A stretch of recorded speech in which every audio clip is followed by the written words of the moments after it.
میرا نام محمد مراد یوسف ہے اور آج ہم موجود ہیں جناب راؤ محمد اسلم صاحب کے ساتھ، ٹھیک ہے، جو مائنڈ سائنسز کے ٹرینر ہیں۔ تو آج ہمارے کچھ سوالات ہیں جو ہم ان کے ساتھ کریں گے اور ان سے ڈسکس کریں گے اور ہم اس سے مستفید ہوں گے۔ سے یہ بھی حدیث کے بھی الفاظ آتے ہیں، تو اس میں بھی آتا ہے کہ آپ زیادہ گمان جو ہے وہ نہ کریں۔ تو اس میں اس کا مطلب ہے کہ ہمیں ان چیزوں کو سیکھنے کی ضرورت ہے کہ ہم اپنے گمان کو جو ہے وہ کس طرح منیمم لیول پہ لا سکتے ہیں۔ ہاں، یہ ایک بڑی اہم بات ہے گمان، کیونکہ ایک ہمیں یہ ہمارے اندر ایک فیکلٹی اللہ تعالیٰ نے رکھ کے بھیجی ہوئی ہے، گمان۔ جی ہم ابھی آپ اس پہ بات کرتے ہیں کہ گمان ہوتا کیا ہے، اور قرآن واقعی صحیح کرتا ہے، اور حدیث کے الفاظ بھی یہی ہیں کہ آپ زیادہ گمان میں نہ رہا کرو، کیونکہ بہت سے گمان جو ہیں آپ کو دوزخ میں لے جائیں گے۔ جی ایسے اچھا، یہ گمان ہوتا کیا ہے، اس پہ ذرا ہم بات کرتے ہیں۔ جی اچھا، جس طرح سے ہماری 5 حسیات باہر کی ہیں، جیسے دیکھنا ہے، سونگھنا ہے، چکھنا ہے اور محسوس کرنا ہے اور سننا ہے، اسی طرح سے 5 حسیات ہمارے اندر بھی ہیں۔ ٹھیک ہے۔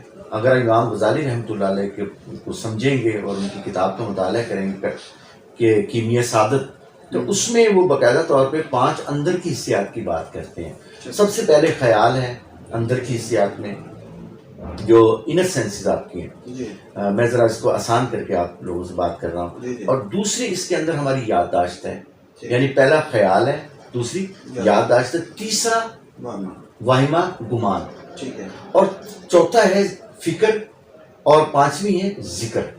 اب سوال یہ ہے کہ جانور کے پاس مجھ سے زیادہ اچھی حسیات موجود ہیں، اور اس کے اندر بھی انر 3 موجود ہیں۔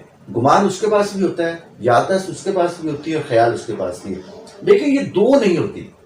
گمان کیا ہے؟ فرض کریں میں آپ سے سوال کرتا ہوں کہ اس کا وزن کتنا ہے؟ جی 40-50 گرام۔ 50 گرام، میں کہتا ہوں 100 گرام فرض کریں۔ یہ فیصلہ کون کرے گا؟ ویٹ مشین کرے گا۔ اب ویٹ مشین کو ڈھونڈنا فکر ہے۔ قرآن مجید میں یہ بار بار تاکلون اور مفکرون کے جو لفظ آتے ہیں وہ کس لیے آتے ہیں؟ کہ تم جانوروں سے جدا کیوں نہیں ہو؟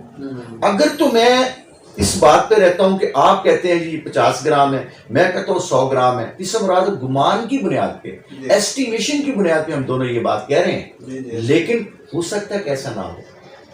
تو وہ یہ کہنا چاہ رہے ہیں بیسیکلی کہ انسان کے اندر کی کیفیات جو ہیں اور باہر کی کیفیات مل کے انسان بنتا ہے، اور جو ہمارے اندر عقل اور شعور اللہ سبحانہ تعالیٰ نے دے کے بھیجی ہوئی ہے، ہمارے اندر کیا ہے؟